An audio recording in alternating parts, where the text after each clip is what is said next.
dreamed of, where I can free my mind.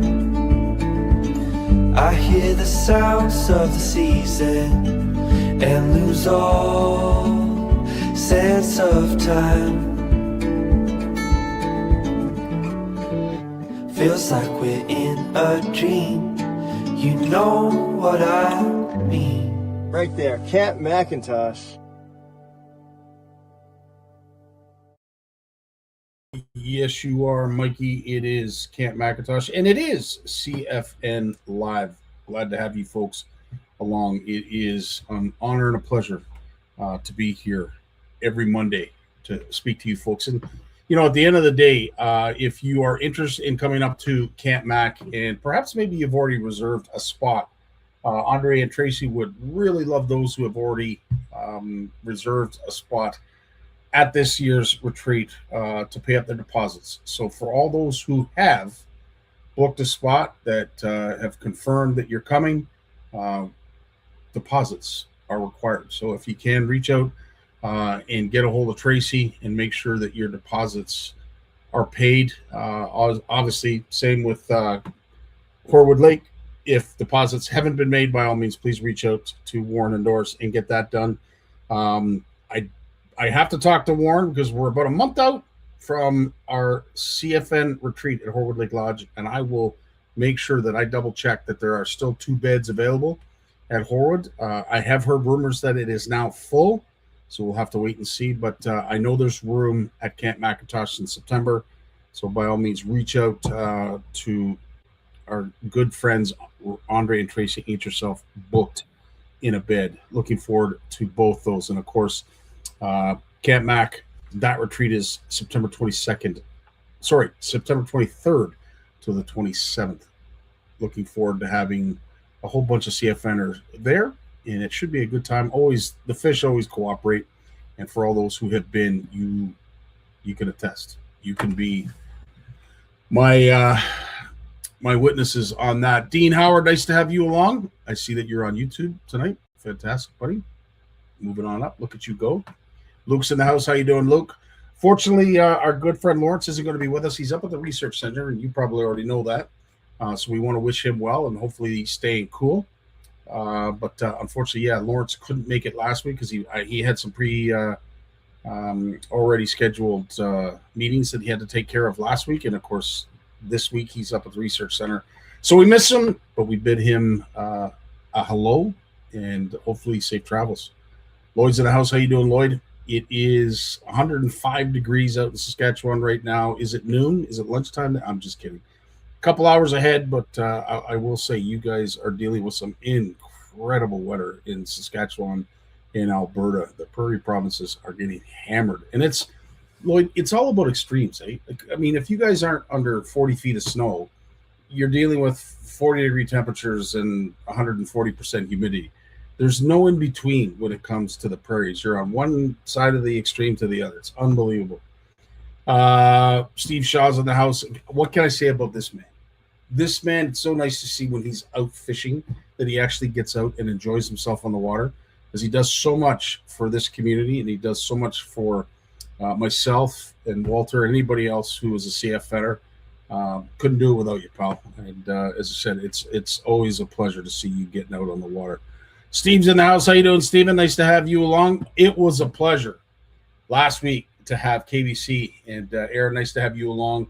I will say, looking forward to this Wednesday. We have the CHIO event that we're going to be discussing on the Power Hour. The CHIO event is coming up this Saturday at White Lake. Looking forward to that. We're going to be joining everybody that is a KBCer when it comes to that incredible event, and we're going to find out, wink, wink, nudge, nudge, how much they are going to raise this year. It's always a surprise, and it's always pretty darn exciting. How you doing, Erica? Nice to have you along. I am struggling these days, boy, oh boy. And I will say this, Steve, it might have a lot to do with the weather. This is unbearable. Like right now, next couple of days, I don't even know if the guys and gals are going to be working in this. And I was expecting to see a little bit more people in terms of an audience, a bit of an uptick, just because who wants to be out in that? Who enjoys that heat? not this fat guy. I'll tell you, I got a winter coat on. I can't seem to find the zipper. So I don't like being out in that heat, but all the power to those who do.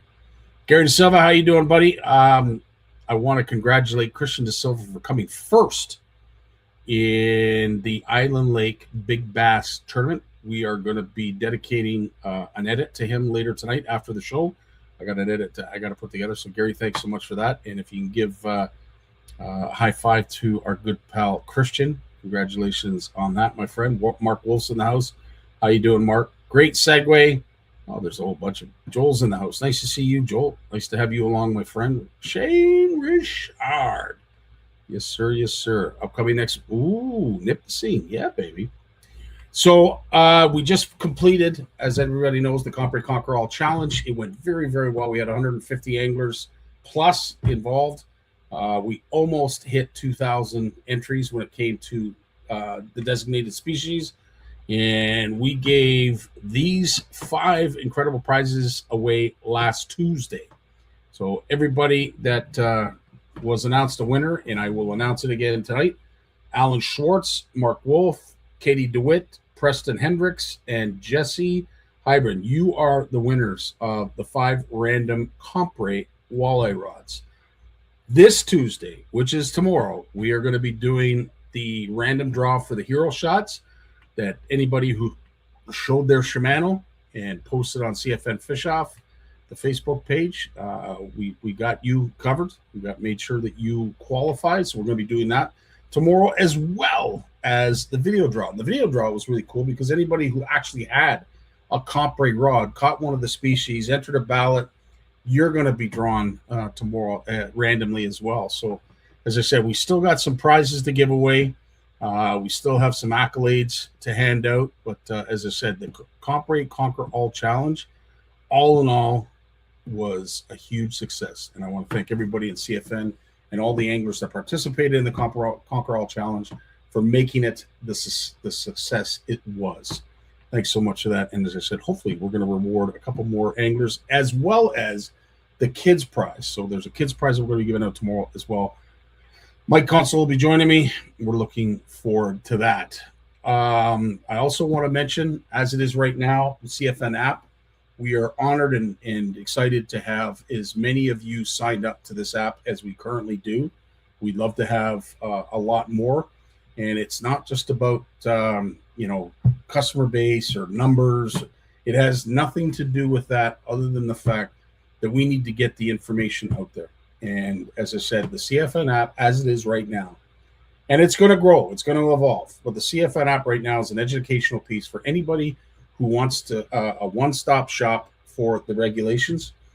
We are building exactly that. Right now, it is a very general, very broad overview of the regs. But here's the best part, is it takes you to the regs, whichever province or territory you're in the language of origin that you understand. So that is what the app does. It is basically your translator. So if you speak, let's say Hindu, let's say if you speak, how many different languages? Spanish. There's a whole bunch of them, but we're going to be adding them as we go and making sure that we cover as many languages as possible. But that is your liaison, your Walmart greeter to say, hey, listen, welcome. If you're looking to find out a little bit more in terms of the regulations that govern our fishing, our fish and our fish management programs, please sign on, share it. The key is to share it because it's a knowledge base app. This is all about spreading knowledge and making sure that everybody has the tools to pass on to those who don't know. And let's face it, there's a lot of them out there, right? There's a lot of folks out there that may claim that they don't understand the rules because they don't speak the language, this, that, and everything else. We want to take all that. We want to erase all that. We want to make sure that folks have the ability to get the regs, understand the regs, make sure that they follow the regs. Our fisheries are dependent on it. So there is the QR code. If you want to take a screenshot, if you want to upload it right now, all we need is your name and your email. That's it. We don't want any other personal information. Like some apps, they want your address, your phone number. No, we're not interested in any of that. We just want your email and your name so that we can reach back out and say, hey, thanks for downloading this. Thanks for being part of a group that says we want to pass on the knowledge. We want to pass on the know to those who don't have it. And again, thanks so much for those who have signed on. Really appreciate it. I believe we are well over 100 so far that have signed on. And of course, 90% of them are all UCFNers. So merci for being the kind of people you are. All righty. We've got our good buddy Big Jim coming up with a special guest in the backstage. And if you know anything about Coop, you're going to know a little bit more after tonight. We're looking forward to spending a little bit of time with Coop, having us learn a little bit more about BKK hooks. But in the meantime, let's wait for Big Jim. Jim's coming up right after this. When he was born, he tried to reel in the umbilical cord. Bass named him as their personal best. His power pole came with a stripper. Forward-facing sonar uses him to find fish. Chuck Norris is his co-angler. He is the most interesting fisherman in the world. Stay fishing, my friends. What's There going he on? is, Big Jim. Yeah, baby. How you doing, pal? Good, good. Busy day here, boy. I can only So I imagine. told you earlier there. I did emails. I wrote an article. I for somebody. I there was 12 hours. I was back here from 5:30 in the morning.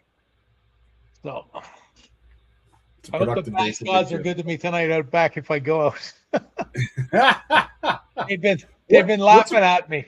Hey, are you Well, I allowed was to? just going to ask you, what's it been like out back these days? It's been horrid. Yeah. Yeah, the boys are going to put the demo in probably tomorrow night or Wednesday night. Okay. So that'll be good. We'll have the boat there. We'll have to try to get out and get away from it, but it's just so clogged in. That's what I was telling you there. It was I was telling the guys before we went on air. I'm out there last night and I've got like the mat. You can't like the mat's like it's stupid. I could walk on it. Scotty probably could. The two of us could. So you can picture what the mat's like. Hey, I'm out there and I'm using one of Hiroshi's frogs. And like the frog's sitting in the water like this, and all I can see is this. Like it's glass calm, eh? And the frog, he's actually under it after blowing up on it, and he's just, or she is just bumping it, just giving it a little bump, and it's turning in the water back. I got a total slack line, just letting it do its thing. It's bumping like this, bumping, and then all of a sudden, because of the dollar pads there, all of a sudden you see that the water sort of just go like this up around it. It took a little swing at it, and you see the dollar pads all part come back in, and then it moved the frog over a little bit, and then all of a sudden it decided to take a whack at it, and it hit the heavy part of the pat or the mat that it was right beside, and it punched the frog about this far out of the water in the air.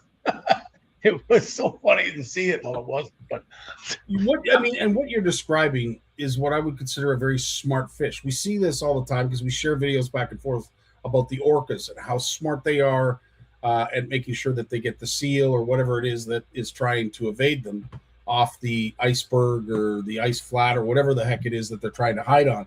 Are you trying to tell me that a largemouth bass, which has a brain this big, is able to figure out that if it pushes the lily pad just enough, it's able to get that frog off? I think he was trying to find out where it was.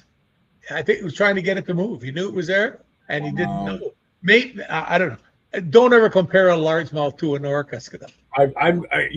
Jim, I'm going to write this date down. It is July 13th at 7:20. Jim said fish are smart. No. That's awesome, pal. Well, the new issue is out. A lot of folks are excited about it. I'm sure you are as well. Got the boss man on the front cover with his new main squeeze. Al lost his wife a couple of years back, and Yes. he had a wonderful lady come into his life, and this is them. And when I saw this picture, I told Dave Sanda, who used to work for the Inn Fisherman, who sent it over to me. He said, I said to him, I said, buddy, that's going on the front page. And we got it there. Yeah, we got an article by Al. It's all about cranking largemouth in the middle of the summertime, which was what I did. It was my game. So as soon as I saw that, I said, boy, that's going front and center in just fishing it, and it is. But it's great to see Al, looking so good, and I'm out there catching some nice big fish. 100%. And, happy. Let's face it. When you lose your soulmate like that, it's hard to get back up on the horse. Yep. And I will say, what a horse that is that she's holding, and a donkey that Al himself is holding. But it's nice to see the smiles. It's nice to see the joy.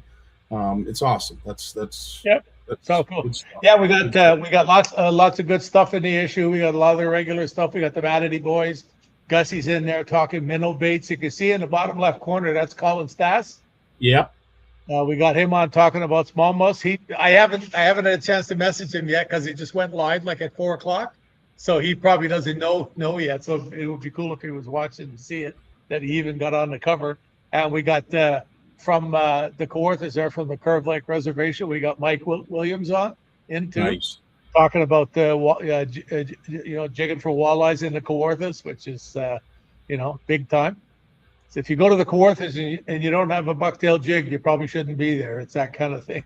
Like, No, true enough. Yeah, for sure. Absolutely. True enough. Well, as I said, with that, of course, we are looking forward to leafing through the new edition. Obviously, Colin Stass, you always have beauties in your magazine. Colin Stass is just one of those gentlemen that is just top shelf. What a great individual. well, a lot of people don't realize, Scotty, when I won they called it the first Canadian Championship. Mhm. And when I won the first boat and all the stuff and everything else on the Big Rideau here, they don't realize that the year before Colin Stass, they did the same thing, and Colin Stass won it. Like, they gave him a bag with one hockey puck in it and a rod and reel and sent him home. It was like that. It broke my heart that, it was a little more than that. I'm being very facetious, but going from what it went to being giving away a boat and $5,000 or whatever it was. And he was the first Canadian champion when they held an actual event and named it that. The second one was actually the Big Rideau, but it went from being like a bunch of guys at a lake to being televised on CTV. They had Ernie Afghani's there running around. Remember that? No way. Wow. Yeah, he was running around doing interviews. That's where they had the piece of tape where he pulls up on me, and I just got to a spot. I stood up and I sort of waved. I asked him to stay back because I wanted to fish this point, And I went in there and I had a little man stingray grub, I think it was, if I'm not mistaken.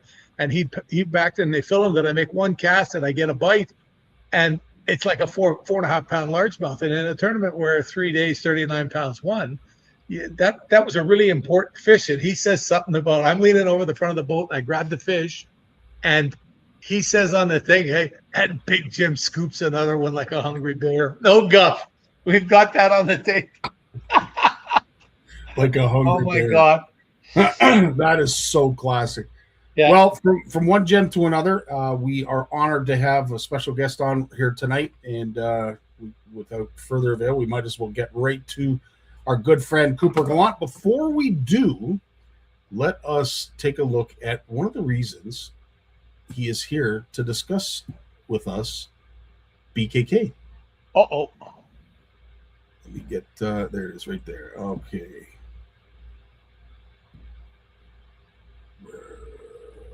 Perfect. So you've heard me talk about this hook before. It's the BKK heavy cover flipping hook. And ever since it came out, it's been my go-to when I'm flipping, punching. We've caught some big ones on it. A couple years back during practice for an Elite Series tournament, caught an 8-pounder flipping a mat. BKK heavy cover flipping hook. Straightener, yeah. What a fish. Oh. And this past year, I was in Florida with my buddy Blake Caps fishing a tournament. He boat flipped an 8.5 pounder.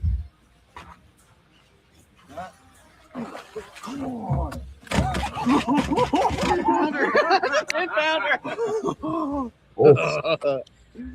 I mean, this thing's strong. It's got the super slide coating, so it penetrates really easily. And one thing I feel like that's quite often overlooked is the barb. The barb's not too big. It's not too small. It keeps them pinned.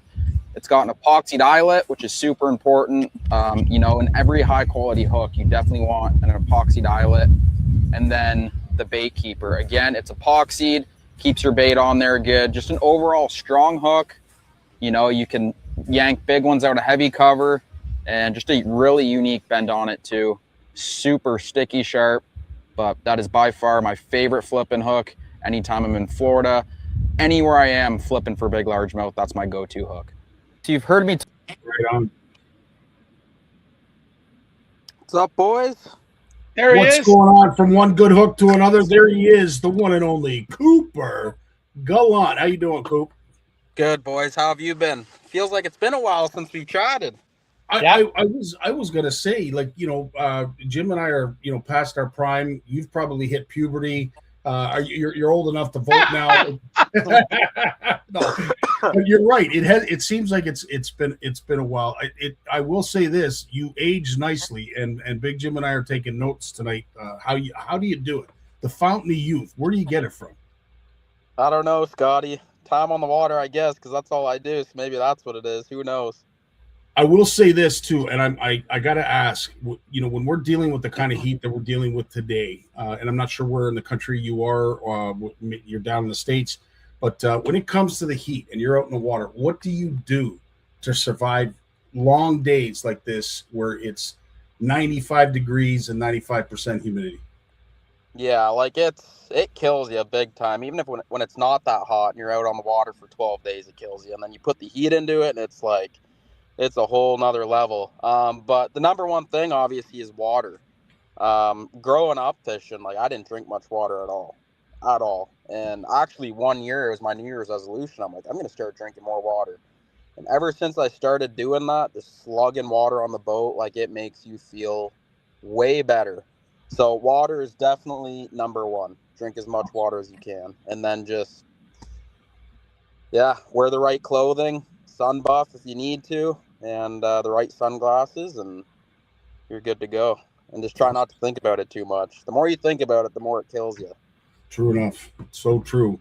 Well, I have you two incredible sticks here tonight to talk about something that a lot of our anglers know a little bit about, but would like to know a little bit more about. And that, of course, is the incredible craze that BKK hooks has started here in Canada. Big Jim has told us for a number of years now how popular of a hook they are, how long they've been out there, and how good they are. We're going to learn a little bit more about your go-to hooks, what you guys like from BKK, and of course, as two pro staffers and heavily sponsored by BKK, we're going to let you guys take it from there. Yeah. What are we talking about, Jim? Right now the big deal is prickly pears and all these other, the amoebas, and where have I got? Like, if you haven't seen them, I got some of Peter's kicking around there. These things here, I've been in this forever. This makes the Senko look like a joke for how big it's, how the way it blew up. You know what I mean? It's one of those things. I didn't need that one, but it's one of those things. It's one of those things that you just you look at it and you go, yeah, okay, like it's not gonna. But I mean, I heard guys talking. I saw an interview with I think it was Lee Livesey, and he was talking, and one of the guys came over to him and he said he saw one of those rigged in his boat, and he said he had 5 or 6 rods on one side and one of those on the other side. And the guy looked at him. I forget who it was. It was it could have been Cooper for all I know. But one of the guys said back or said to him, he looks at him and he says, boy, any cast you take this weekend with one of those is a waste of time. And he pointed at the other 5 rods. And he told that story. And I thought to myself, yeah, this is going places. This is going to be, and this is just when it was happening. Like after Chris won and they watched everybody, everybody watched them win. And then I talked to Chris, and I think I told you like a couple of weeks ago, people said, yeah, he didn't seem to be getting really under the docks and around him, and he was fishing the edges. And Chris told me he was the last one he had in the boat. If he lost it, he was screwed. So he wasn't throwing it under the docks. He was fishing around the edge, and he's watching 5-pound fish swim out needed. Like, that's incredible. It's a pretty unbelievable bait. And I'll be honest with you guys, like, I'm late to the train with the whole urchin style bait thing. Like, I've maybe caught 50 bass on it in my life now. And, it's been out for quite a few years, actually. And the last couple of years, it's been pretty big. There's been a lot of people that have realized that of how good it is. But when Chris won without live scope, that's when it really took off. Because, like, in the past, it was like kind of like a scope bait. And then when people found out, like, it's not just a scope bait, like you can just throw this thing around and catch bass. Like, you don't need live scope. Like, the drawing power of this bait just gets bites. And leading in the whole BKK thing, the hardest part has been, the hardest thing to do with these baits is finding the right way to rig it. And again, I'm just talking from my experience over the last few months using it. I'm no expert by any means, but it's definitely the hardest part is to find like how to rig it, because there's so many different ways to rig it, and like it hasn't been around that long. So like, what is the best way to rig it? And everyone at BKK has come out with all of their ideas. We put it into one, and the quad hook is the deal. I mean, you've got 4 hook points, better hookup ratio, and yeah. So BKK's got something special coming out. They got a new quad hook coming out, and what's so unique about it is there's a few different features. Obviously, the hook itself, the barbs, super sticky sharp, but the actual whole system that's built into this bait. So you have these 2 steel wires come down that go in to the koiki, and then you bend them out. So what that does is keeps your koiki on there. And koikis aren't cheap. Right now, they're super hard to get. So BKK has come up with a way to not only save more baits, but to also have the best hookup ratio by having that hook directly on top of the bait, right? So no hook is going into the bait. That hook's just resting on top of the bait, because those 2 steel pins go through the bait, bend out, and then keep that bait pushed up against the bottom of all 4 treble hooks.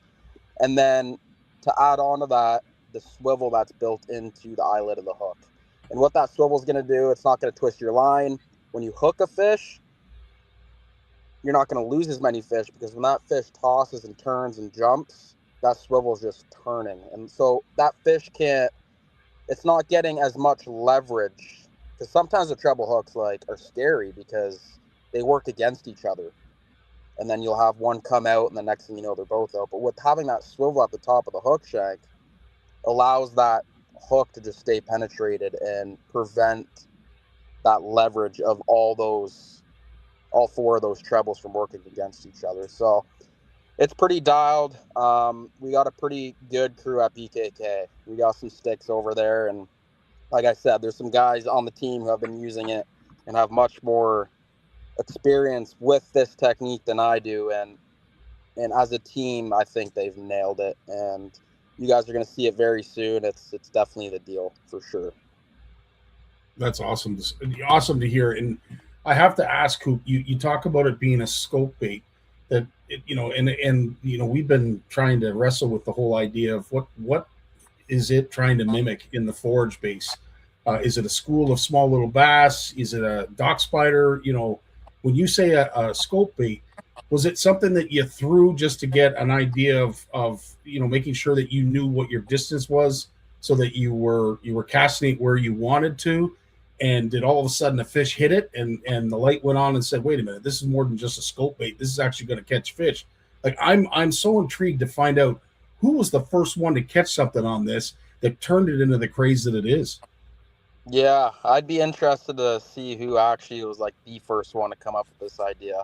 As far as like what it mimics and like what it represents in the water, I personally, like, if I were to say something, I would say like a school of bait fish, right? It makes sense. Like, you see this, a bunch of little, it looks like a little school of bait fish, but I don't think they eat it because they think it's a school of bait fish. I think they eat it just because it moves water, it draws their attention, and they eat it because they haven't really seen it. You know what I mean? It's just, 100%. there hasn't been a bait that's come out that's just had such a huge drawing power. Like, it just moves so much water. It looks different. Again, it's something they've never seen. And so I think they eat it just because it's different and it moves water, and it's like when the Alabama rig came out. Like, they never saw a lure that had 5, 6, 7, 8 different swim baits on it, right? True enough. And it was the deal back in the day. And right now, these urchin style baits are like the Alabama rig, several years ago. It really is. And but no, I just think it's something different, and it just really draws them in, and they're very curious. Fish are curious. Amen to that. Jim, is there a particular hook that we wanted to talk about? I know I've uploaded and I'm going to share the catalog. There is an incredible amount of stuff available at PKK, no matter what your presentation is, no matter what you're using. But some of the featured products they have just on their website. I don't know if that's what you want to cover or talk about, because I don't know where to begin. You know, Scotty, you've heard me talk so often. When I got the day that I got this, I pretty near died. And one of the things that, like when I got, and this is a couple of years old now, and I looked at it and I thought to myself, wow, there's everything. If I need to replace a hook, I don't want to be replacing the hook in a boat. I mean, I fun fish now. If I want to replace a hook, I take the time to replace a hook on a lure. You know what I mean? It's that kind of a thing. There's not a panic anymore. But I think I mentioned to you, like, remember where I was joking last week, showing you like fishing a big tube with a Senko out the back, and the whole thing weighs about a half a pound, so you didn't need a sinker, shallow water. Yeah. When I first got the idea to do this, to try it out the back, I went through the box, trying all the different hooks, and I'd look at it and go, okay, it's got to be a 5/0. So I took out the round bend right off the bat, tried it, and I thought, no, it's not wide enough. So I went to a wide gap, and then I went to a 5/0, and then I realized that I actually had 6/0 in here, and that was the perfect hook. And I've been looking at, I've been playing around with a lot of plastics the last couple of years, trying to support a lot of the smaller guys here, like like Limestone and Wham and oh geez, I'm forgetting somebody, but all the guys out there, I've been trying to. And when I get baits from them, I mean, I'm sitting here and I pull out a bag of baits and I go, geez, I just like when Jeff Dix was doing his frog, he came by and what did I do? I pulled out the box. Yeah. We went through all the hooks to find the one that we thought that we should use, and we found one that fit perfect. And they're right at your hand, and that's something that I really liked. And the other thing is, like, I mean, Cooper mentioned, you take any of these hooks, hold them in your hand and try to bend them. Even like the drop shot hooks, they're solid. And I went through. I had the other box here from my tournament days. It had like 150 packs of different hooks in it. And I'd take them and I'd pull on them and they'd bend and they would twist and other things like that. And I got out the magnifying glass Tammy has, when she used to have to do small things with the paper before. And I'm looking at the eyes of the hooks, and I get a package of the hooks out, and I'd put all 5 hooks or 6 hooks out on the desk, and I'd look at the eyes, and they're all different. They're all like not bad different. They're still good hooks. It's what we used to use, but. I'd look at the points, and Coop mentioned the barb, and I'd look at the barbs, and the barbs were all different.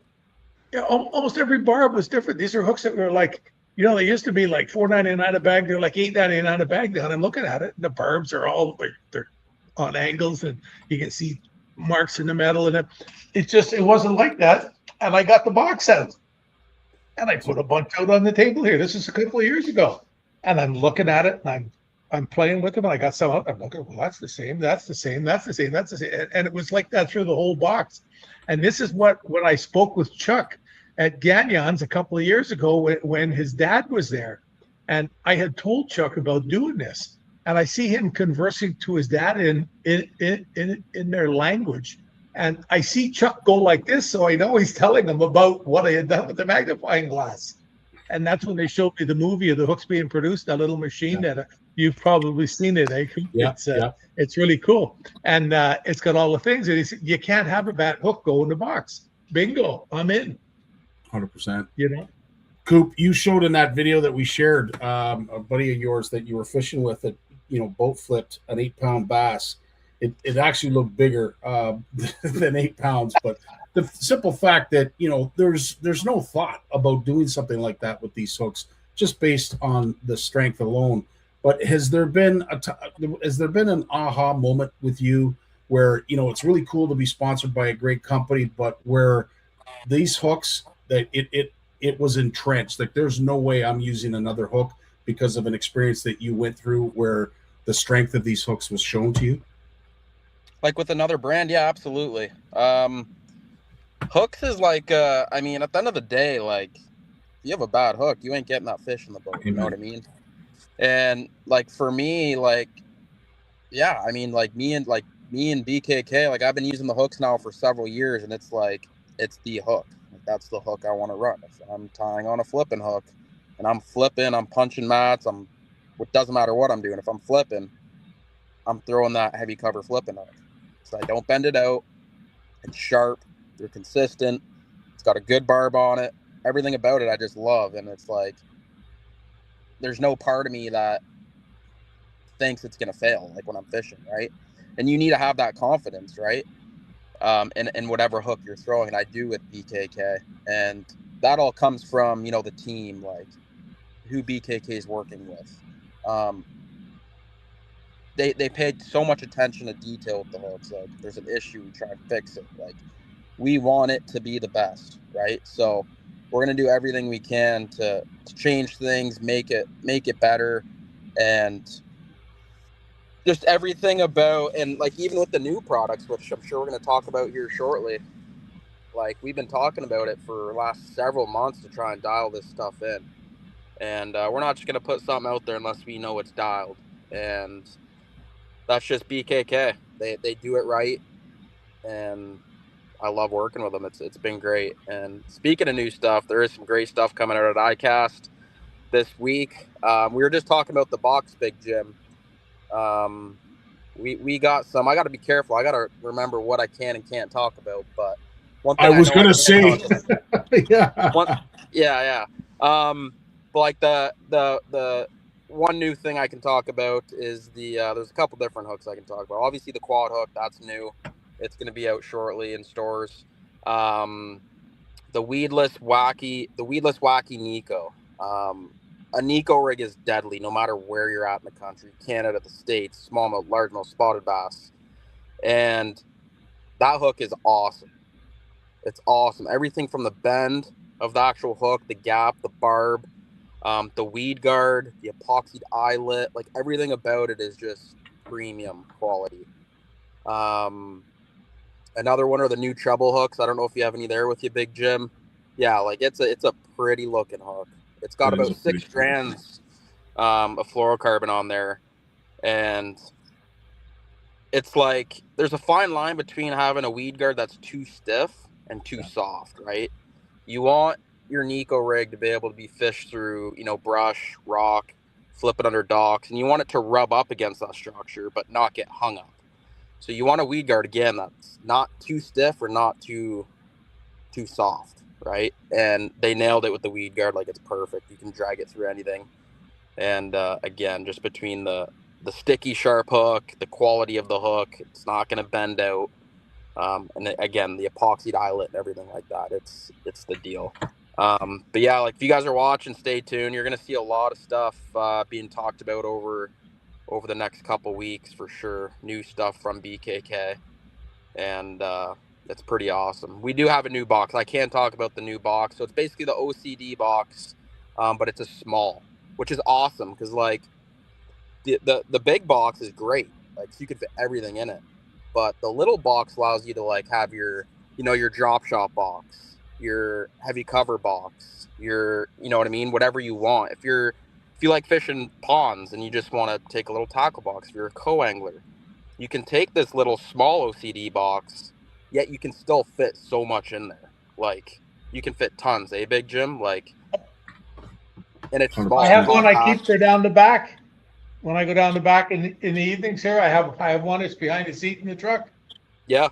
It's just got a few nuts, a few frogs, a few hooks, you know, whatever. It's just, it makes it too easy. It goes in the truck when the bass season opens, and it comes out in the fall when I clean the truck out.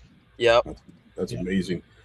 As cool as it is to be sponsored by a great company like this, Coop, I admire the fact that you're at a stage in your career where you're already helping develop new products, that you're already tweaking products that they already have to make them even bigger. That's got to be exciting. You got to enjoy that part of it as well, eh? Yeah, for sure. Being part of the team and having some input, it's fun for sure. Like, I enjoy it. Absolutely.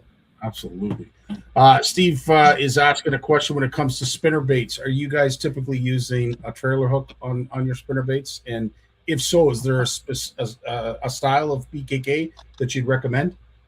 Yeah, we do have a BKK trailer hook. It really all depends on like where I'm fishing that bait, right? So if I'm fishing in like some crazy cover, I try and get away with just a single hook, just because you're not going to get hung up as much and stuff. I'm fishing like open water smallmouth, I'll try and throw a trailer hook on there, and it depends on how they're eating it. If they're like choking it, I won't throw a trailer hook because I don't want them to get tongue hooked and things like that. It really, for me, is 50-50. There's a time and place.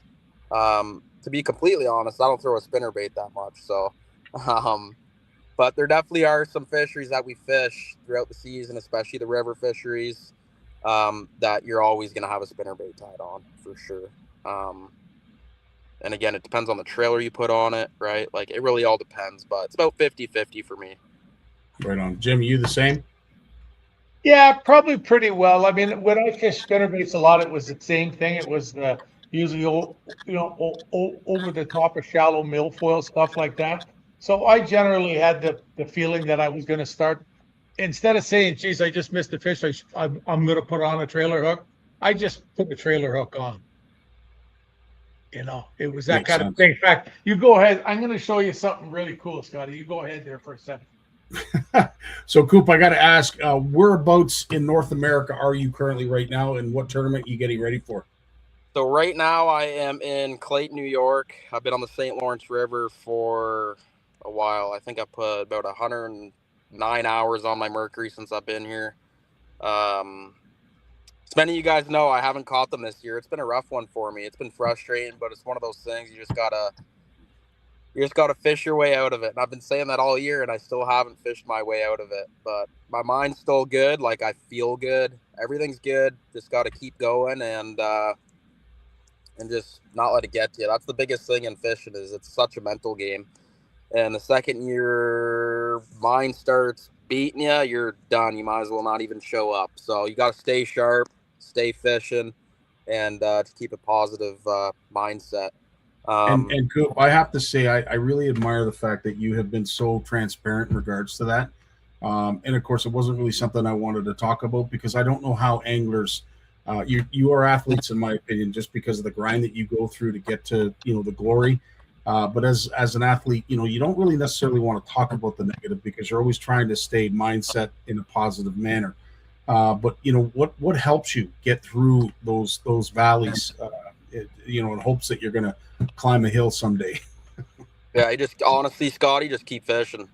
Yeah. Just keep fishing. That's it. Attaboy. Keep fishing and just forget about the past, forget about the bad ones, and keep moving forward. Good for you. Like right now, my mind's set on the northern events. I went to Champlain for 4 days, did some pre-practice in there, but I'm spending like as much time as I can on the St. Lawrence. I've been here for 2 weeks now. I'm going to fly out to ICAST tomorrow just for the day. Then I'm coming back, and I'm going to be here for another week and a half. So I'm spending time out here. In order to win the Classic, in order to fish the Classic, I need to win the St. Lawrence River. So hopefully we can do that and make a good story out of it and change this disaster of a year into the best year yet. And hopefully we can bring a blue one home. But right now I'm just laser focused on the St. Lawrence River, 100%. Well said, pal. Well said. Jim, did you figure out, or did you find what you heard me talking about the big purge out of the garage in the last year or two? Yes. And I remember we talked about these once before. I found a box. Oh, yeah. All the old Stanley Viper shafts, and see, they all have a trailer hook on the back. Yeah. Shirts long time fell off. The hooks are rusted, but that is exactly the way Rocky and I fished it. It looked right like that. Nice. And we got a tip from somebody once. See the way the trailer hook, I've got the eye bent like that to keep the trailer hook up a bit more. I put all these hooks in a vise and just bent them just a little bit with a pair of vice grips holding them together. Like we were just nuts. And always had guys that used to tell us you had to have huge gap here. And then we bumped into a guy on the one of the first times we ever fished on the St. Lawrence in Chippewa Bay. And we were talking to him, and he said to us, don't have your spinner bait way out like that. Have it bent in like this. You'll catch more fish. And that's why they're all bent in. We never changed. Well, because like we didn't see any more fish. But that just goes to show, like what a big part these things were in Rocky and I's life. There's 7 or 8 of them in here, and I found them all in the box. The skirts were all in tangled ball, and it's one of those little things. This is from like 40 years ago, and that's just the really cool thing. I'm happy I've got things like this. Yours are coming, Cooper. Yours are coming. Yeah. I love it. I love seeing that, the older baits, and that's awesome. Yeah, I love how you still have it all too. Oh, here we go. We won all the tournaments on the Ottawa River with the buzz baits, the Bill Nolan wings. You can see how look, they got no paint, and we fished them. Everybody told us you had to have a trailer hook on a buzz bait. Wow. I shortened up the wires when we got them, and we bent them way out. We fished them with it bent way out like that, and we never had a problem with it. But those baits, those were the ones when they first came out. Remember when they told guys you had to duct tape them to the mirror when you drove and get them to spin for like a maniac? And Jim Bitter told me that one day, and we did it, and we started listening to them, and they're going in the water. They were completely different. Yeah, everyone we had was like that. Eh? It was really, really cool. What cuties you are. Jeremy's A asking. lot of money with those. Not often we get a question about knots, but if you are straight flipping and you're using a straight flipping hook, what knot do you typically tie, Coop and Big Jim? So for me, I've messed with the Snell knot a little bit, but I just tie a polymer, to be completely honest with you. And like you hear it like, oh, polymers. I hear all the time like, oh, don't tie a polymer with fluorocarbon. But I've been doing it my whole life, and I've never had an issue. Like, it's easy, it's quick. Straight polymer for pretty well everything. Attaching any bait to my line, and I've never had an issue. So yeah, flipping like heavy cover with that BKK heavy cover flipping hook, polymer.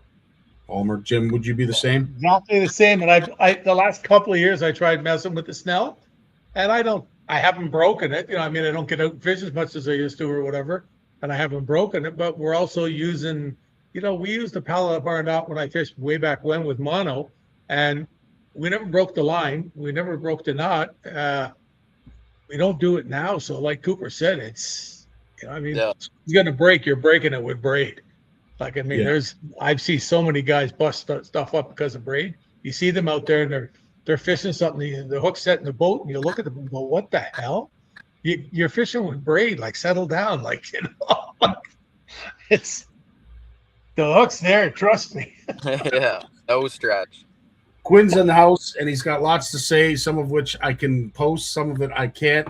You might have to go through and read some of the comments. We don't want to keep any longer than we already have, Coop, but I want to say, as I said, it is always an honor to have you here on live. You've been here many, many times, regardless of how much space there is between you being here. It feels like you were here just yesterday. But I want to wish you all the best, because someone like myself, who was never a tournament angler but an athlete, I certainly understand what you're going through, and I really admire, as I said, how much of an open book you've been. It has been a struggle, which you have mentioned and you have shared. Not most athletes I know wouldn't, unless forced to in front of a mic. But you've been very outspoken about it, and I will say, let's hope that the fish cooperate. Hopefully, this breaks your streak coming on live. You've turned the corner, and somehow, some way, Jim and I have rubbed off some good luck to you. Perfect. Yeah, hopefully we can get her done this year, boys. We got two more. We're laser focused, and we'll see what happens. But I'm looking forward to getting back to work and catching some brown ones up north. But no, thank you, Scotty. Thank you, Big Jim.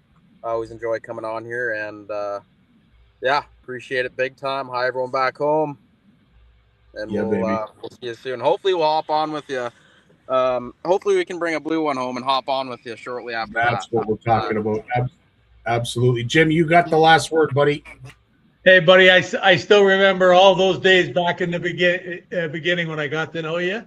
And I even mentioned to Tammy here one day, because I had mentioned to her about you're having a little bit of a, trouble this year. The fish were snubbing you and whatever. And I mentioned that to her, right? And we're just talking about it. So she says to me, oh, I remember him. He was so cute. He'll be okay. And you will be. There's no ifs, ands, or buts about it, pal. Yeah, just got to keep looking up. I love you, buddy. Absolutely. Thanks, boys. Appreciate it big time. You get at it. All the best, and we wish you well. Jim, thanks so much for setting this up. Coop, for spending some time with us. We got Jay Barnucz coming up right after a word from his sponsor. Awesome. Tell Jay I say hi. What if there was a line that made you feel like you were fishing without it? Invisible. No memory. No stretch. No tangles. No equals. Soft, supple, and fishable. Effortless in motion. And the final destination of a 50-year journey by chemists, engineers, and anglers nationwide. Introducing Gin Clear from Berkeley Labs. The molecular mastery of fluorocarbon, scientifically engineered, American manufactured with unrivaled precision. Along with dramatically less memory and coiling, you get longer casts, more accurate delivery, unrivaled toughness, all with the absolute stealth you expect from fluorocarbon. The world has never seen anything like it, and the fish never will. Gin Clear, from the world leaders in the science of catching fish at Berkeley Labs. What's up, Jay Barnucz? Nice to have you along with us tonight. Hey, buddy, how are you?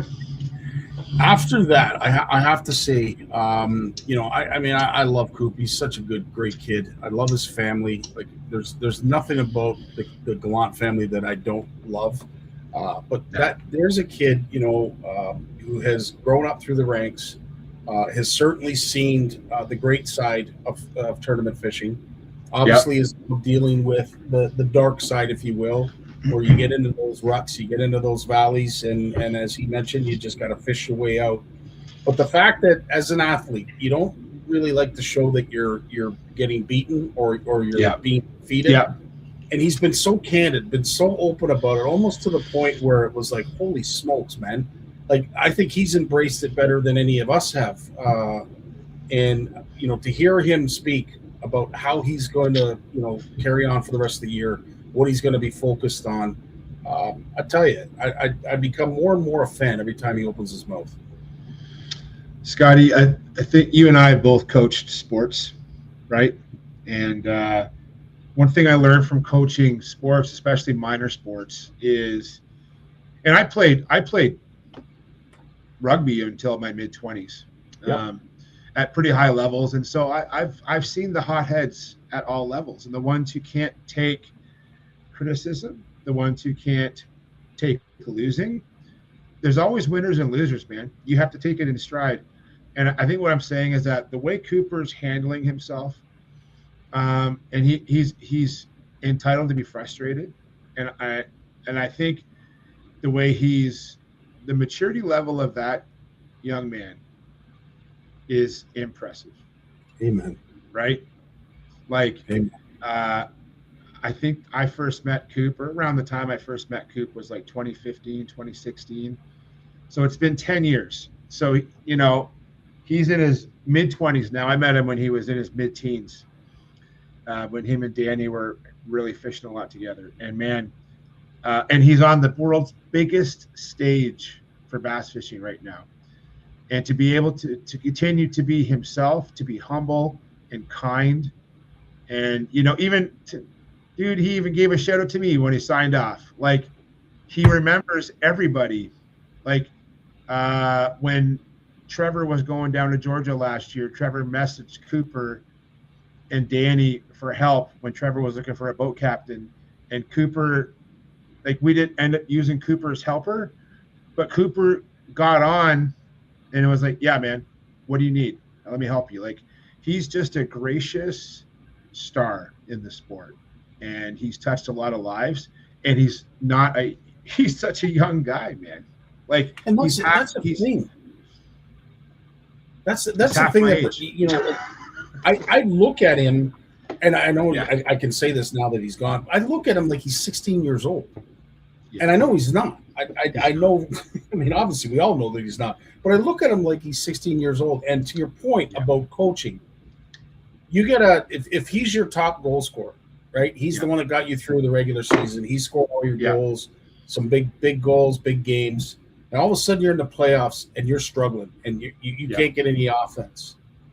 I don't know about you, Jay, but based on his mindset, how he's dealt with this adversity, I'm throwing that kid on every chance I get, every single chance, because his mindset is in the right place, that something good is going to happen. It's just a matter of when. Yeah, it's again, I don't know what to say about him, man. He's just an awesome human being, and good things will come to him. Good things will come to him, and they already have. Never mind, but we're just seeing the start of this, and you know what? All of these bass fishing stars that we all love and love to follow, they all go through these struggles, man. And Cooper's just taking his turn. This is going to happen, and he's going to get better from it. That's what it means. And I will say this might come as a bit of a surprise, but I'm not a tournament angler, and everybody knows that. But I'm infatuated. I'm just amazed at tournament angling. It's such a draw for me, and it's not something that I have any desire to do, but it's situations exactly like we're talking about right now that intrigues me. This is what intrigues me. It's not those who win. It's great to see, the Kevin Van Dam stay on top like they do, and how they did that. I have no idea, but only Kevin can tell that story. I couldn't. But how you deal with adversity. We talked about it in the playoffs when Montreal lost in the 6th game, and Martin St. Louis said, "You know what? It's okay. They had to lose that game to build character. It can't be handed to us. Unfortunately, these kids are just too young. They got to go through a little of adversity, and how they deal with that is what's going to make them champions, and that's part of their journey." And you almost feel like that's kind of the same thing. Like, Coop had a great run. And as I said, now he's just going through a little bit of adversity. He's got to find his way out. He's got to fish his way out. But this is what is going to endear him to his fans even more, sponsors and everybody else. If he is able to get out of this rut and persevere, my Lord, what a story that's going to be. Yeah, I agree, man. Incredible. So it's, and we root for him all the time. I know that I'm sure tonight, if any of my family is on here, they love Cooper, always have. He's just he reminds me, maybe this is a little bit weird, but he reminds me of Ernie Clement on the Blue Jays right now, and maybe it's Ernie reminds me of Cooper. I don't know which way that goes. Like, you look at, he's sneaky good. He's got a name for himself, right? And you just don't know when he's going to get his next big one, but his hits usually hit well. You know what I mean? So awesome. I'm a big fan of Ernie Clement, and I don't know, maybe Cooper's Ernie or Ernie's Cooper. I don't know. So there you go. I'm just throwing that out there for our struggling Blue Jays fans out there. Bravo on the comparison. You nailed it with that. I'm a huge fan. I love Ernie. And it started after last year, where they didn't want to leave the dressing room, right? They lost, and they didn't want to leave the dressing room because they're such a tight-knit group. And, Ernie, you can tell he'd been crying. He was very emotional. But he's just such a fun person to be around, and always positive. And anyway, we could go on and on about this subject. But do we have to congratulate Trevor on 2026 Tri-Nation Zimbabwe? Guys, what's going on here? So it's finally out there. So Trevor and a select few of great high school anglers from Ontario Bass Nation have been selected to fish to represent Canada in Zimbabwe in December. So this is huge. This is a huge event. Anthony Dubé, who is the Ontario Bass Nation youth director, Anthony is from Zimbabwe, and he's been dreaming about putting this challenged, and I'm going to call it Tri-Nations, and I call it Tri-Nations because if there's any rugby fans online, there used to be the famous Tri-Nations tournament, which was South Africa, New Zealand, and Australia. And the 3 nations battled it out. There's 6 nations, which is more the France, England, Wales, Scotland, Ireland. But let's talk about the Tri-Nations. So this event is going to be a contest between 3 different nations in Africa, but one of those nations is Canada, Zimbabwe and South Africa, I believe, and Canada. And so this group of young anglers are traveling to Zimbabwe in December Stay tuned because they are having fundraising. They are selling one of the first fundraising things they're doing is they're selling pepperettes, and there'll be some online ordering happening. So any pepperette lovers out there, you got to order some pepperettes to support these kids. And so please stay tuned. I will share updates as it comes through. It's an expensive trip. It's going to cost a few $1,000s for each angler to go. Most of that's the flight. And I'm sure between now and December, you'll hear a lot about it, and we'll have some of these anglers on here. And it's just an incredible opportunity. And big shout out to Anthony Dubé for making this happen. He's wanted to make this happen for a few years. He's talked to me about it. So this is fantastic. Yeah. So this is huge. So, and you guys remember, I'll drop a couple names like Tristan, who went to Georgia last year with Trevor. He's going. Oh my gosh. You know what? I'm just gonna open this up. Holy smokes. Yeah. What an opportunity this is. Yeah, this is wild. This is wild. Let's see if this will actually open up here. Yeah, here we go. Okay, so we have we got Tristan, and then of course Trevor. And where is that Facebook post? Oh my God, there's oh, there it is. There it is. There it is. There it is. Is that it? Oh, I don't want to lose it. It must be on Facebook. Hopefully someone in the chat out there, you're the CFN wonders that be, will share that. And holy smokes. I just wasn't prepared to talk about it tonight, but I should have been, because that just came about in the past week. But I've known about this for a few weeks now. So this has been like not old news, but we've been preparing mentally for this. Like as Trevor's parents, Heather and I have been like I'm probably not going to go. It's hard for me to justify that kind of money to travel just to be a coach on the shore. Trevor's 19 years old, or he will be when that happens. I'm not worried about him. Like the kid's a good stick, and he's going to be with good company. So I'm not saying I wouldn't love to go to Africa, but I think this is something that he does on his own. Like I think he's ready to do it. So yeah, George, we'll put you on the list, buddy, for sure. Absolutely. Is that one of the gentlemen, one of the anglers, Breslin Naden? Yeah. It is. So I gotta find it. Facebook. Good for you, Eve. Good job, Eve. Nice work, pal. Yeah, thanks for doing that. So, but yeah, so and like, dude, there's things about hippopotamuses you gotta watch out for. Yeah. There's some snakes. Some crazy stuff. Snakes. Lots of snakes. They're on one of the biggest reservoirs in Zimbabwe, and there's lots of things happening. Okay, so who do we have here? We got Tristan. I found it. Trevor. Yeah, Ryan Sakusa from York Bassmasters. Radu from Saga City is going. Phoenix from Kawartha. Nolan Isaac, who is a good friend of Trevor's from St. Catharines, is going. Yeah. Logan Carmichael, another Kawartha club member. Kate Latte from Erie as well.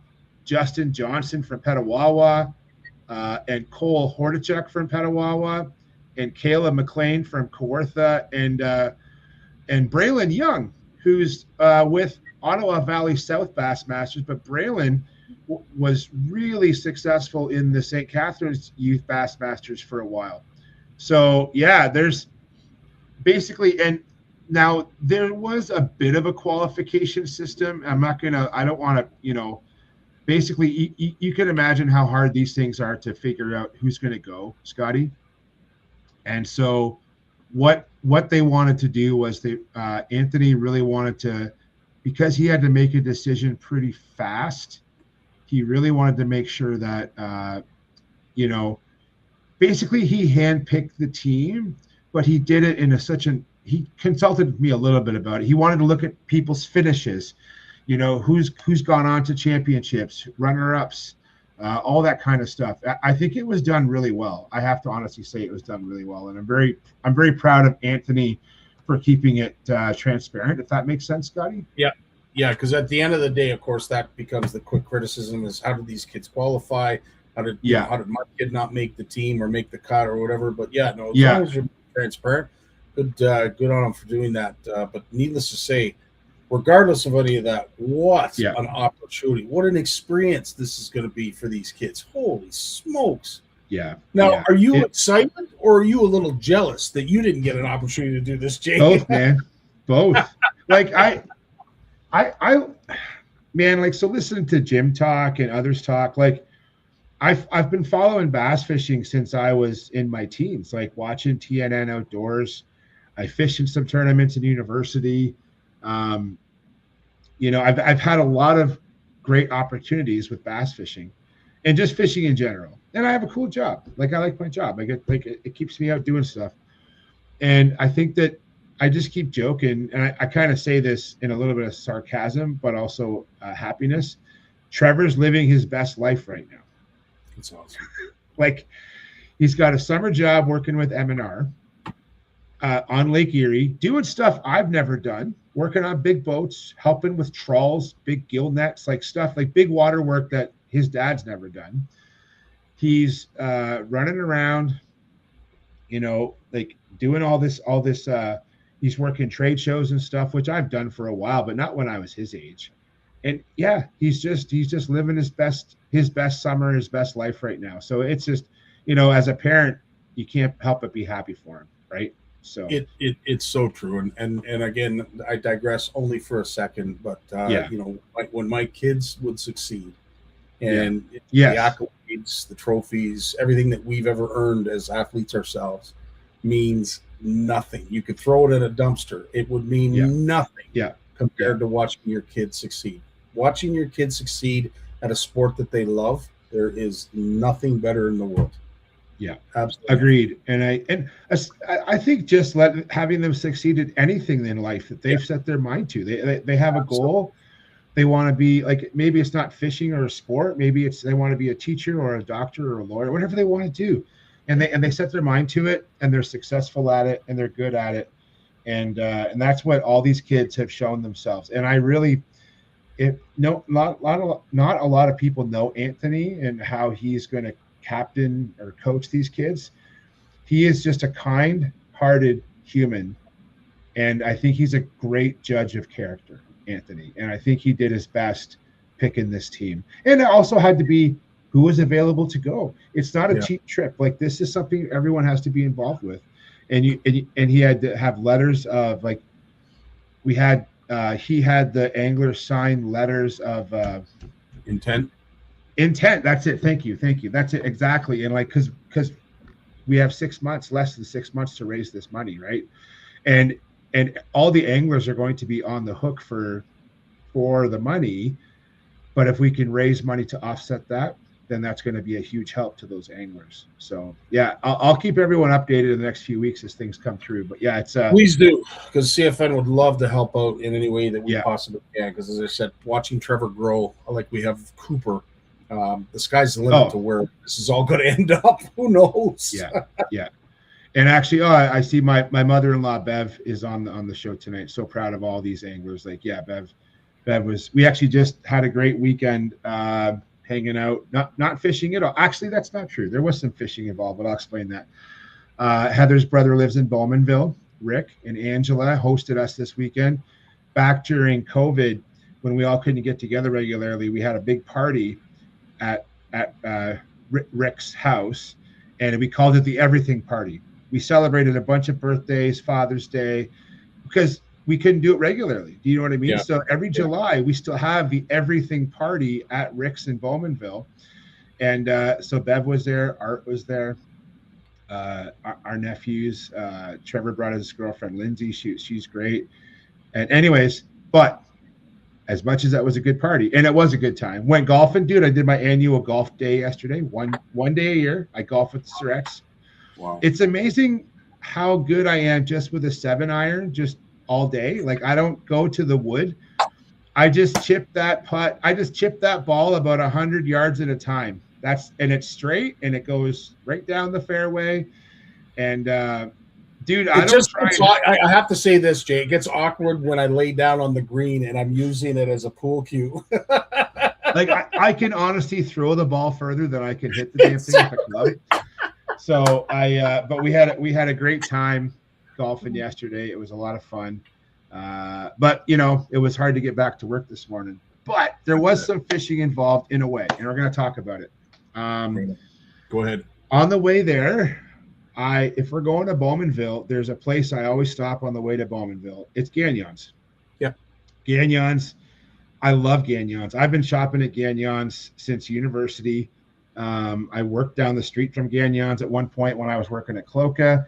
They always have the new stuff. They always have a great supply of things. And I did some shopping at Gagnon's on the weekend. So these are I don't even know what ones these are. These aren't Berkeley's. These are another brand. I just wanted to try, and Cooper hit it on the head. How do you rig these damn things? Like, it's one thing buying them, but how do you rig them, right? And so I don't have any quad hooks yet, and I've read about those. I'm going to try those, but there's about 40 ways to rig these things, man. So I actually, here's what I did. I'm at Gagnon's. I bought another Plano box.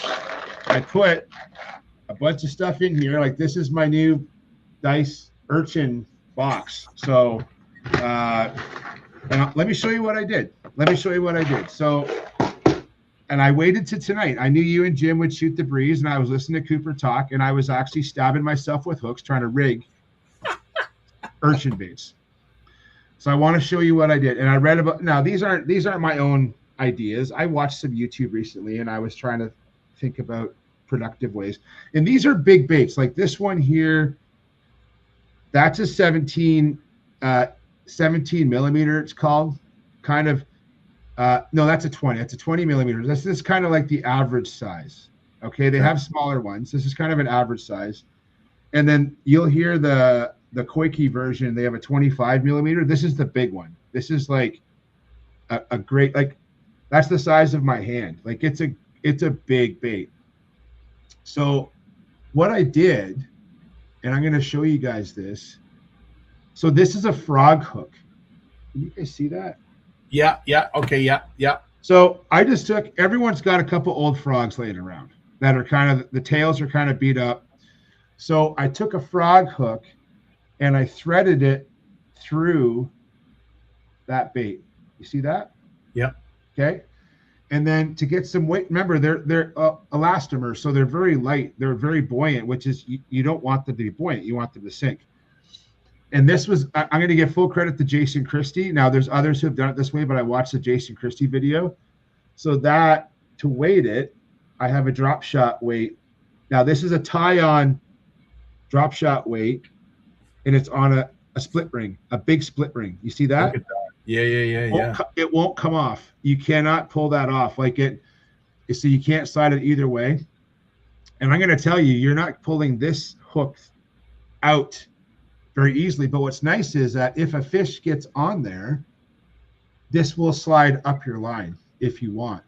Gotcha. The trouble with this setup, the only trouble is you have to fish this on a heavy rod.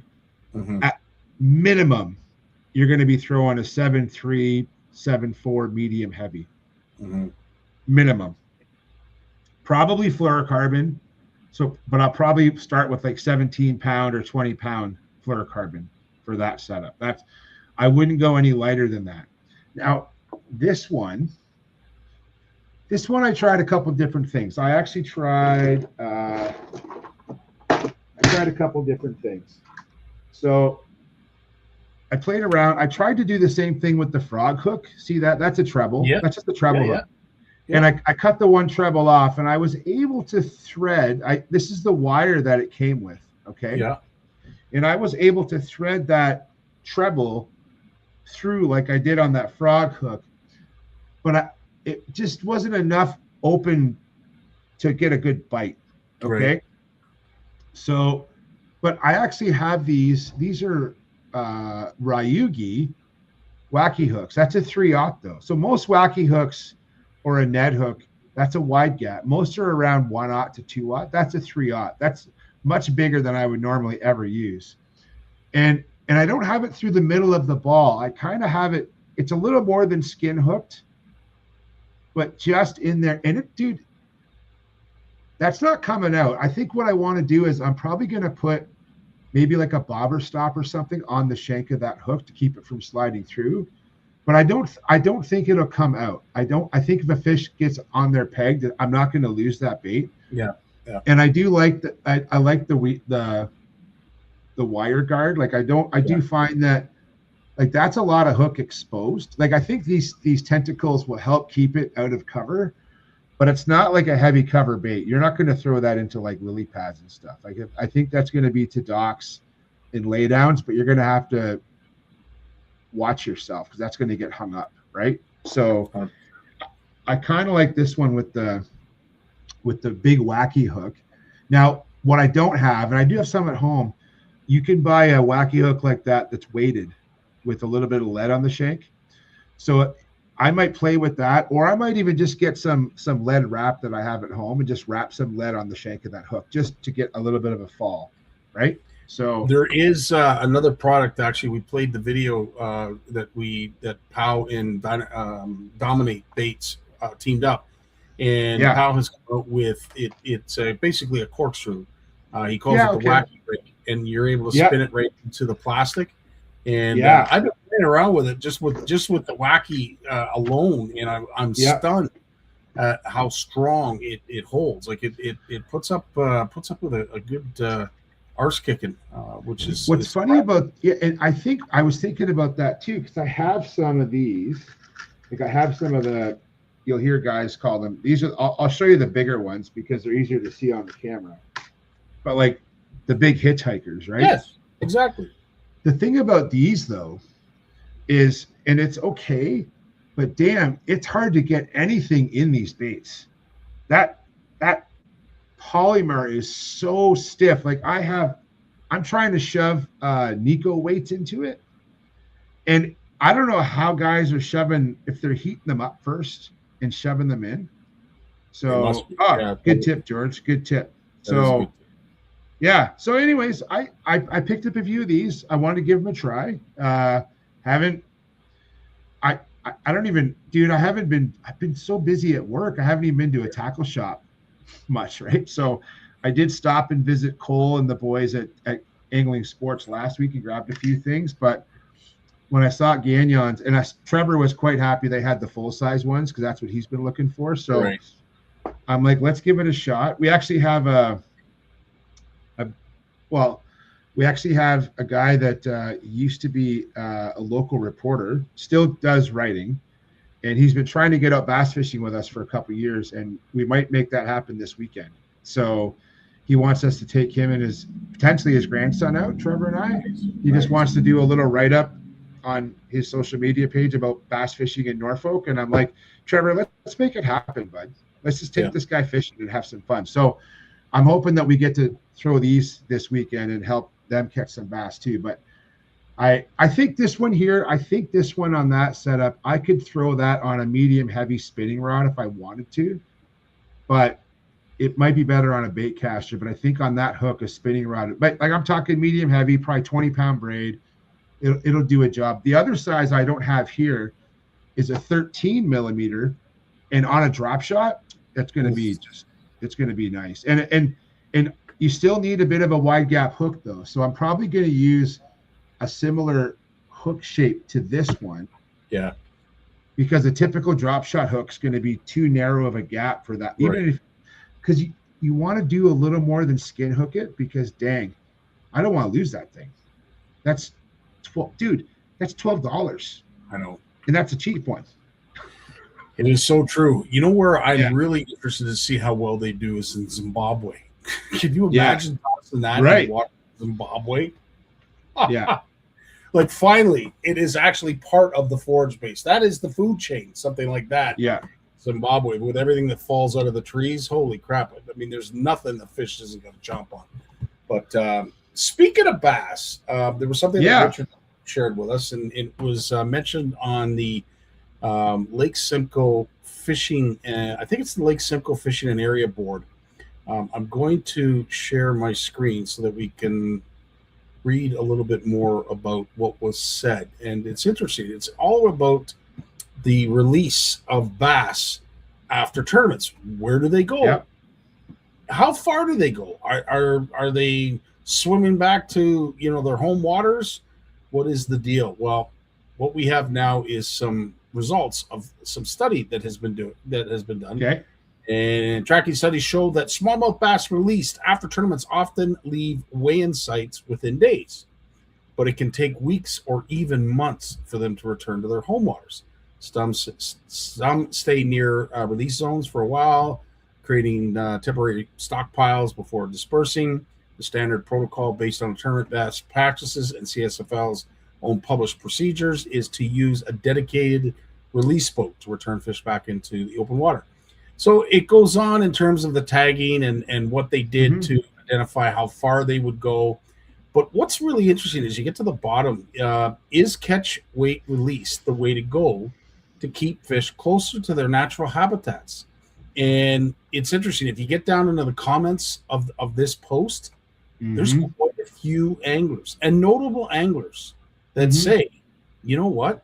I think it is best that we do, like there's this, like Kevin Fox says, all the kayak terms are using bump boards, immediate release after. I think this is something that would be a good change to fishing. And there's quite a few others that say the other. Stephen Cook jumps in here, and there's some incredible comments. I think they're more intriguing than the article itself. But I have to say, Jay, with the aura that a weigh-in provides, do you see in the very near future a possibility where everything goes catch, photo, release?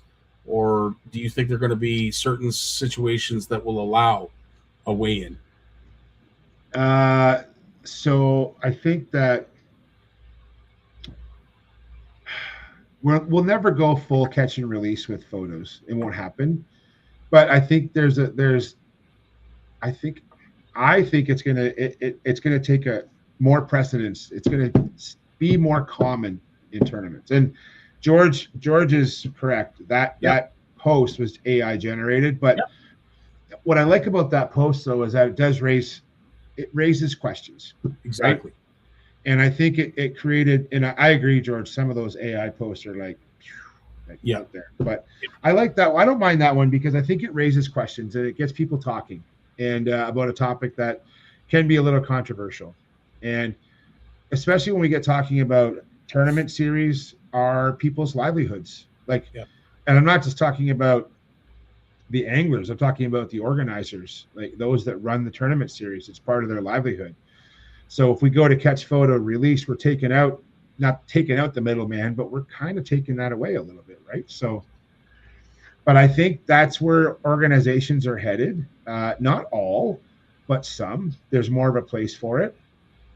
And I think that as fisheries get more pressure, that we are going to see potentially look like in states like Michigan where you have to get permits to have a tournament.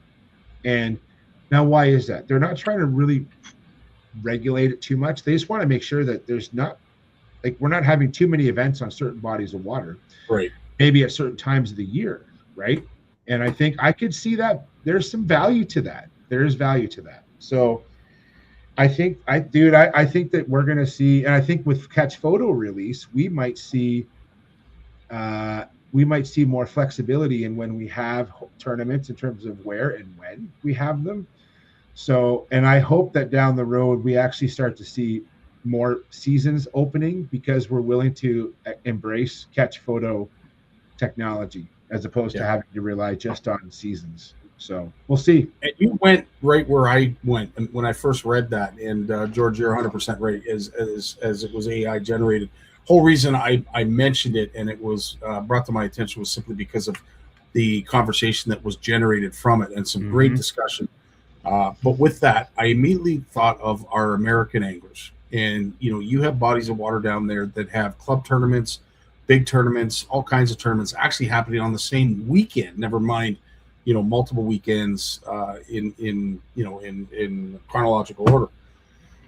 with that being said, of course, there's a lot of stress, and I think a lot of anglers would agree that we are putting a little bit of stress, especially on the American side, to some of these fish, and that perhaps maybe this is the road to go. I know MLF certainly adopted it, and we are starting to see a little bit of a trend towards the management of the fisheries, as opposed to just making sure we're promoting the heck out of them.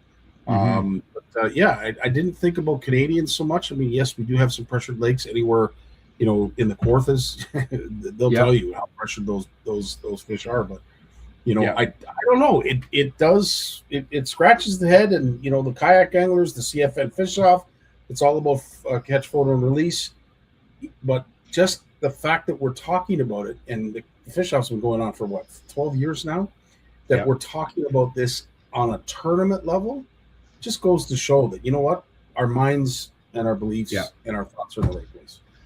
And look at George's final comment, and I believe this. Like, I think that we are at a point, we're kind of at a bit of a turning point in the road when it comes to bass management in Ontario, and I think that Nipissing's, so that when that zone opened up for May long weekend to take pressure off of, one of the reasons was to take pressure off of walleye.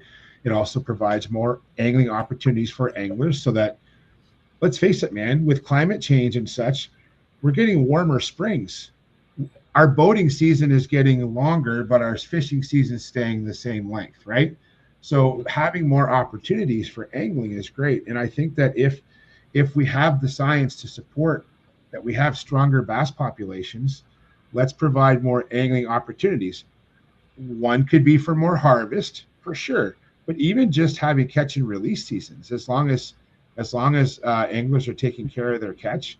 I know that there's always circumstances where things happen, and that can be ironed out, but we haven't really had those discussions yet, and I hope they happen. I hope that we can start to see more opportunities, especially in the spring, when we are very concerned about the impacts to populations during the spawn. But boy, that's where we need help. Like, let's be honest, Scotty, we don't see a lot of anglers fishing like past Thanksgiving, really. Yeah. Like, I think once Thanksgiving weekend, well, actually, I know for a fact, once Labor Day comes, and I know this, knowing a lot of my marina operator friends, once Labor Day comes, the whole boating industry just starts to nosedive in Ontario. And by Thanksgiving, it's done. Like 90% of it's done. And so the fall is not the time to, and we have a lot of fall fishing right through to like late October into November, depending on the zone. What we need is more angling opportunities in the spring. And we need to see that happen. And hopefully over time, we can start to see those opportunities happen. And for zones that are more accessible to people, right? Maybe not just in the north, but also in the south.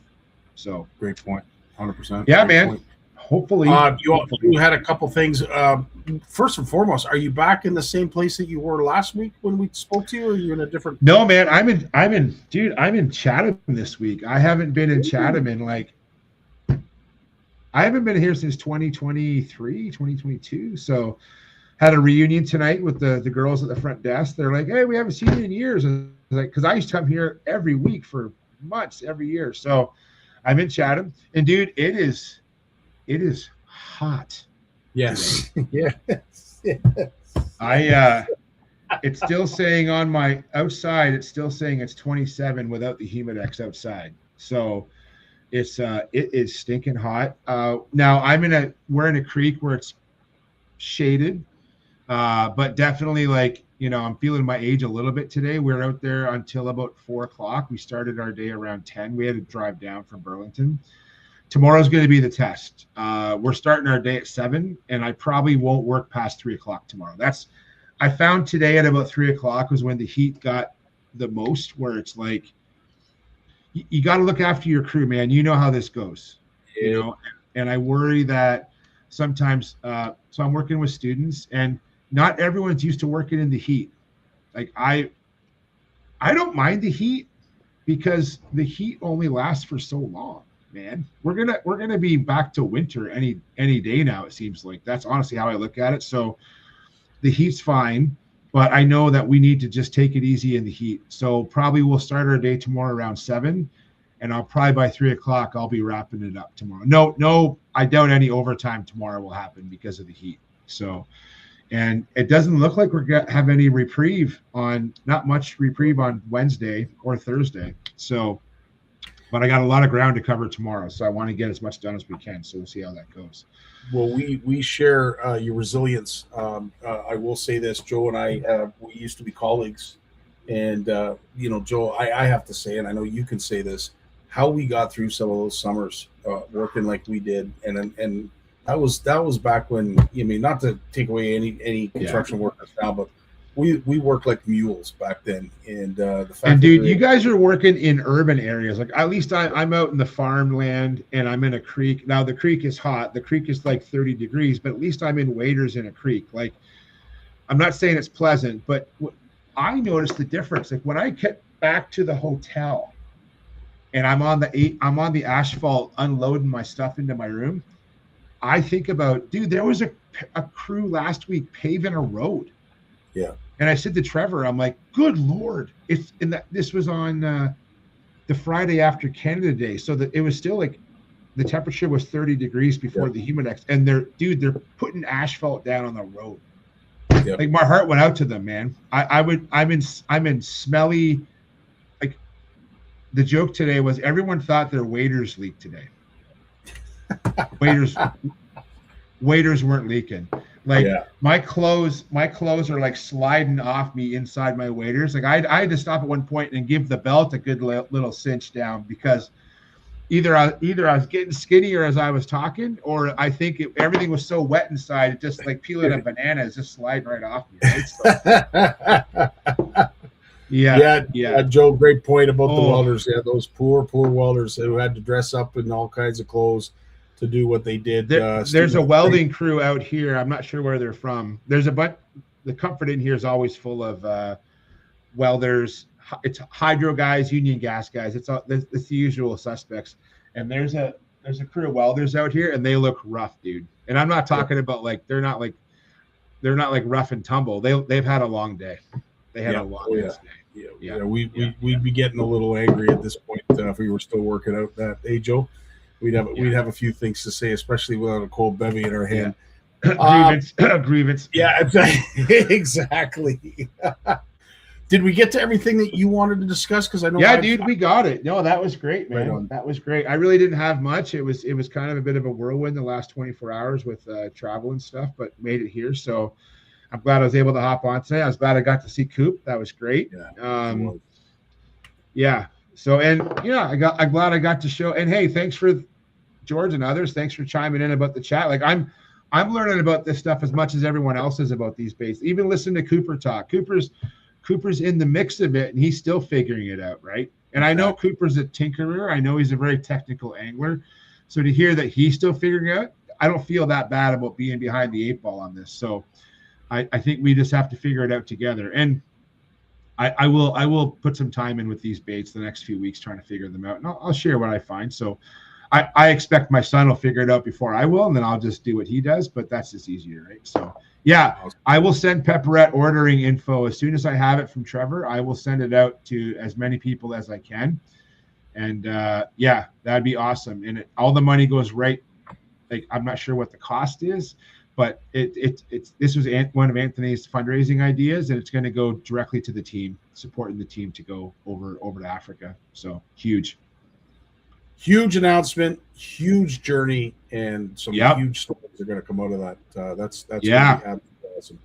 In the meantime, Jay, stay cool, stay safe. Oh, we're going to do my question. I got a question. Oh, right. Yes. Go ahead. Okay, we're going to keep it easy.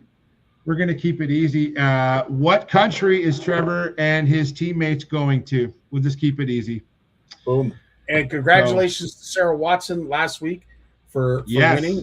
George was the previous winner that we haven't announced. We'll make sure that we announce this so that when we see the answer, and it's not going to take long for it to pop up for those who are still here. But congratulations to both George Morgan and, of course, Sarah Watson for getting it right in subsequent weeks.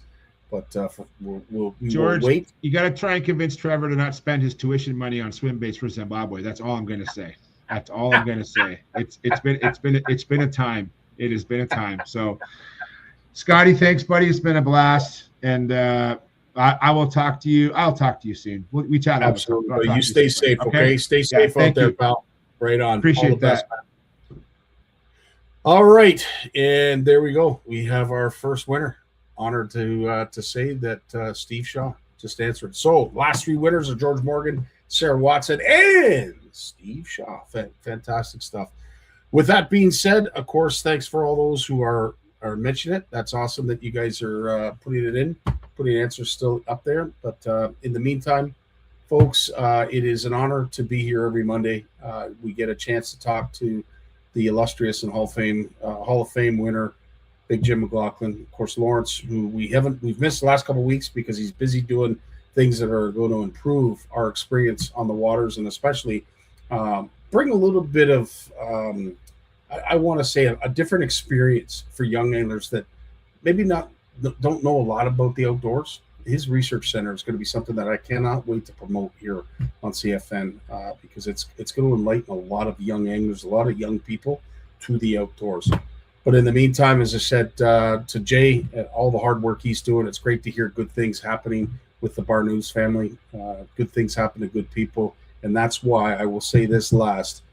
Coop's going to do well his next tournament simply because his perseverance, dedication, and just all around dedication to his sport is certainly something to sit back and admire. So we wish him all the well. We will be here tomorrow for Tourney Tuesday. Mike Consul will be joining me. We will be giving out the remainder of the Compre Conquer All challenge prizes. Look forward to that. But in the meantime, you have yourselves a great week and a great Monday night, and we look forward to seeing you tomorrow. Dave, it's time to take us away. Love you all. Peace. Well, as much as I hate to admit it, I guess we've run out of time. So I've enjoyed it, but I'm going to do something I haven't done since season 1. Turn out the lights, the party's over. They say that all good things must end.